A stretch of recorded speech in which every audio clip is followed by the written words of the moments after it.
Okay, now we have our handle ready to cut to the right size. So just snip any nasty edges off the end, like so. And I've decided to make my handles 30 inches long. I got this measurement from a bag that I already have, which I'm quite happy with the length of. You can also take a tape measure and measure your armhole, or get someone to help you measure your armhole, so that you get the right length. But 30 inches suits me just fine, so I'm going to measure that out. So here's my 30-inch line. So I'm just going to trim that. Oh, with the seam allowance, sorry about that. Almost forgot. So with a seam allowance of about an inch for both sides.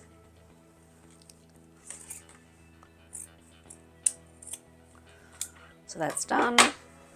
We can throw away that, well, not throw away, but reuse the other piece for something else. And I'm just going to now do the same to the other handle. And I can use my piece that I've already cut rather than using the tape measure, because I know that's now, so that's my mark there. And I just trim that to the same size, and then we're ready to attach them to the main bag. So here we have our main bag piece. We're now going to attach the handles to the outside of the piece. So I'm just going to turn that around the other way, just temporarily. So not permanently, because we're going to fix the ends of that in the next step.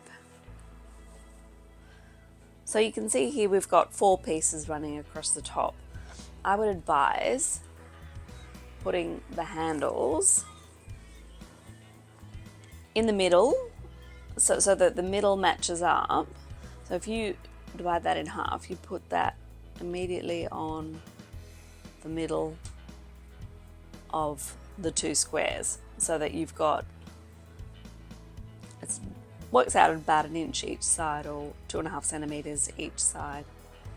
So we're just going to pin that there.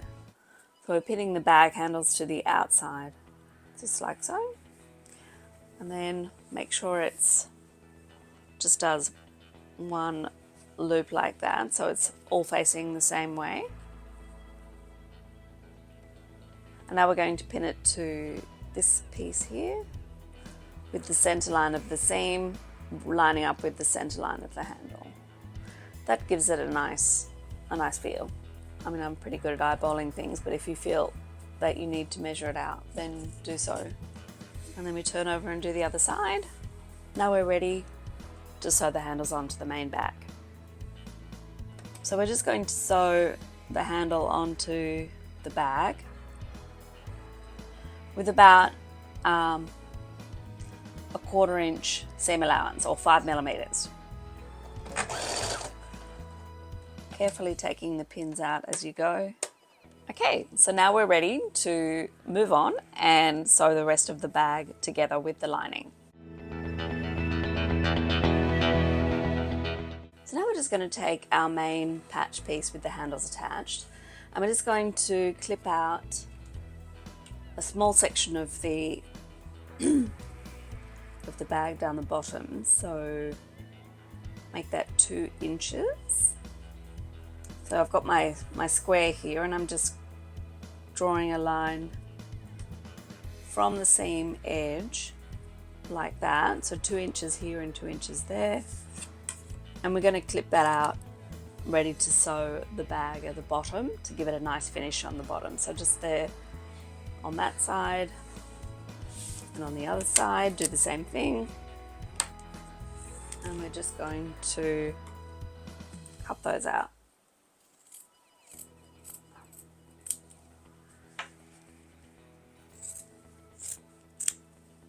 Like so.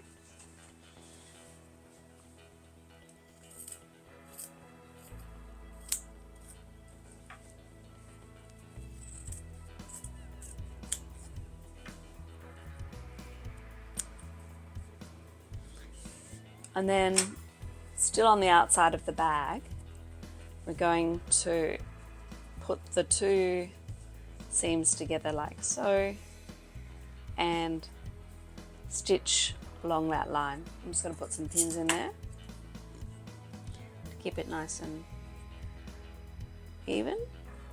So we're going to just pin it and sew along this line.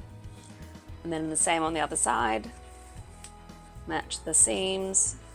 And it's when you put the seams together, it's good to have one seam allowance going to one side of the stitching line and the other seam allowance for the other, just so that it's nice and flat. So stitching both of those square edges down the bottom with a 5mm seam or 1/4 inch. So now we're going to put the two lining pieces right sides together and sew down the sides only, not the bottom or the top, just down the sides of the lining. To stitch them together with about a 5mm or 1/4 inch seam allowance. So now we're going to take the lining and specifically the bottom of the lining, and we're going to mark two things. First of all, a 3-inch line. Just put a little line there. Then we're going to do the same thing that we did with the main bag, which is to get a 2-inch square and mark that out to stitch later. So what we're going to do is just stitch to this 3-inch line, and then we're going to do the same thing with the cutout of the bag. So what we're going to do is just leave a gap between these two line markings here and just stitch the seam along here and then cut these out and stitch those. So let's get going. So with a 5mm seam allowance, to stitch to this line here.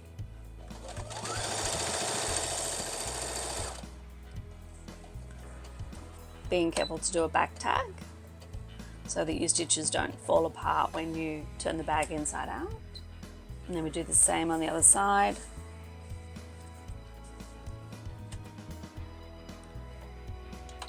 Being careful to do some back stitching.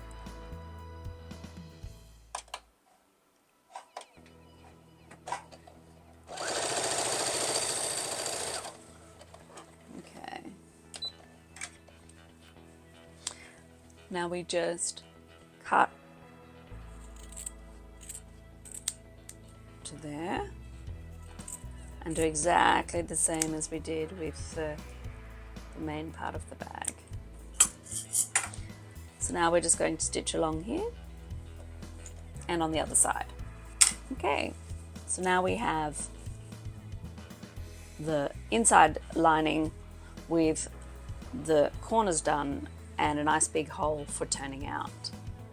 So now we're going to attach the lining to the bag. So we have the main bag with the handles attached. We're going to turn that the right side out so that the handles are on the outside of the bag, and I'm just going to turn those corners out nice and square where we've just sewn.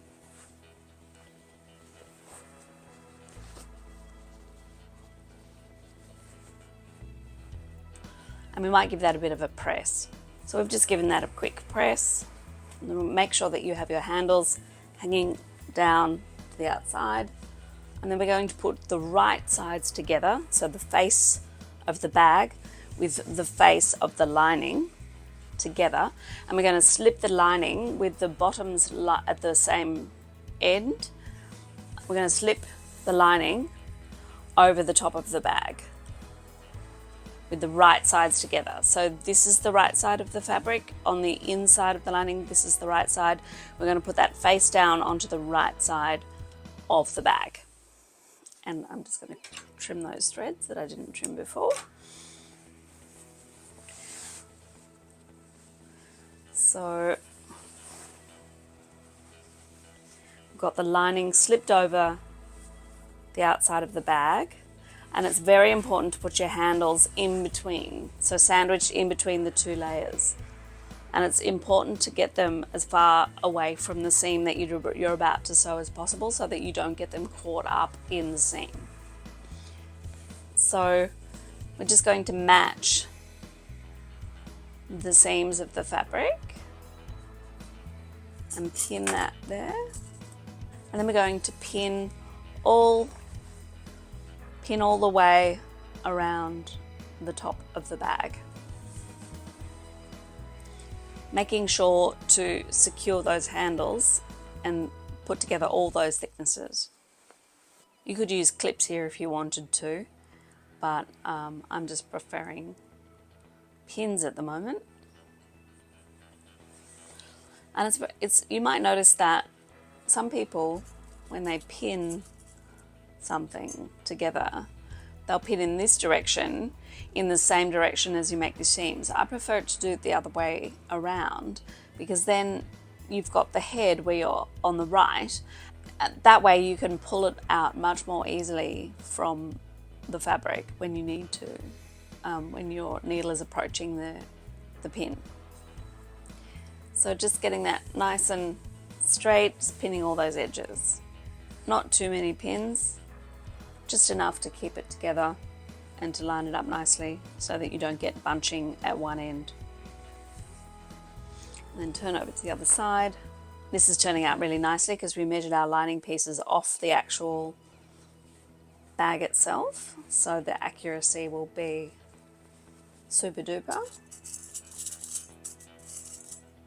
So now we've got that all pinned and we're going to stitch around the top of the bag. So starting anywhere you like and just stitching a 5mm seam across the top of the bag, pulling out the pins as you go. Be careful when you get to the handle pieces not to snag any of the lower part of the handle in the seam, and just sew very slowly through those thicknesses. Just sew back over the line you made before, just to reinforce. And now the lining is attached to the bag. And now we're ready to turn the bag the right way around and finish off making the bag. So now we're going to go through and turn the bag out through the hole that we left in the lining. So we're just pulling this out, and this is the exciting part where you get to start seeing how it's going to look. So we're just going to understitch.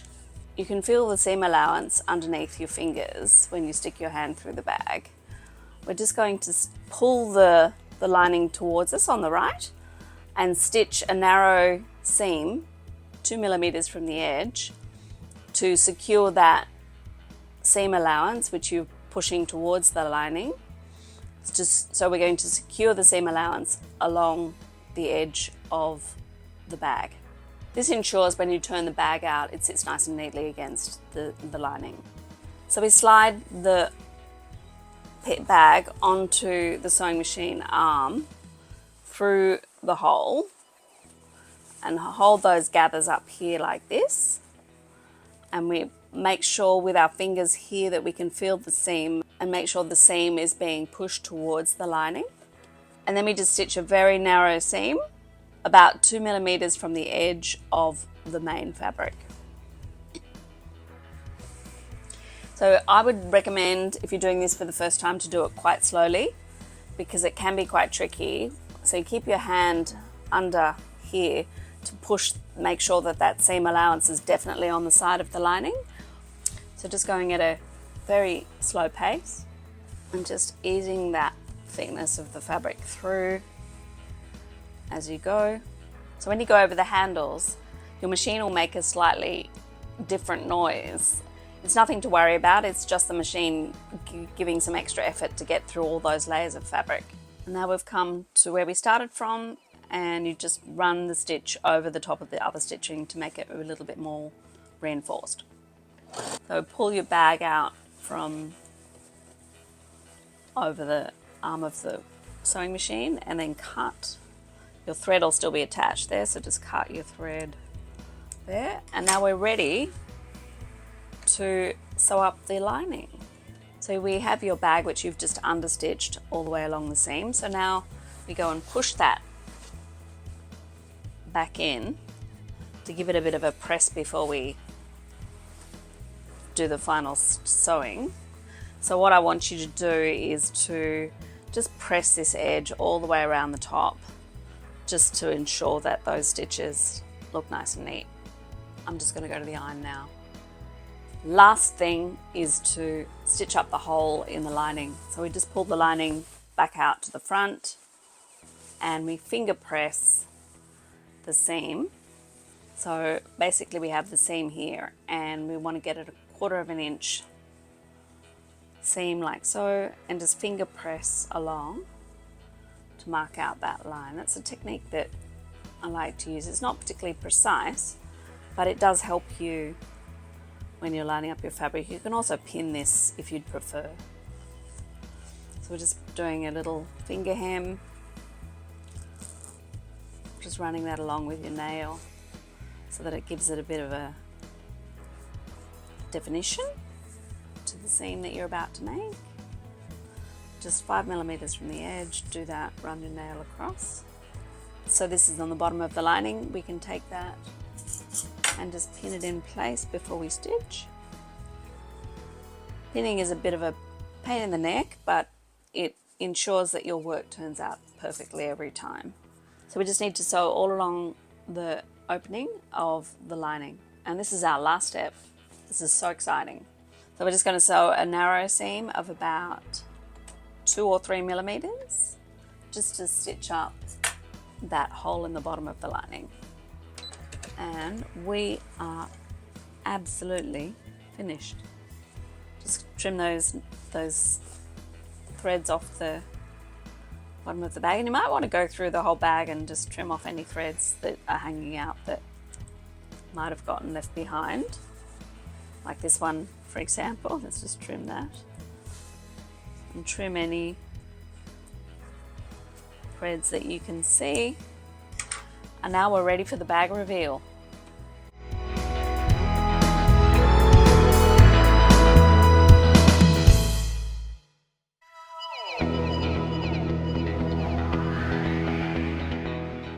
Well, you did it. Your tote bag is complete. Take a moment to soak that in, because this is such a proud milestone. You've taken simple squares of fabric and transformed them into something truly beautiful, practical, and completely you. This project wasn't just about making a bag. It was about building your confidence, strengthening your skills, and proving to yourself that you can create something amazing from start to finish. And honestly, how good does it feel to carry something you made with your own hands? Keep that momentum going, because your skills are growing with every stitch, and this is only the beginning of what you're capable of. I'll see you in the next lesson.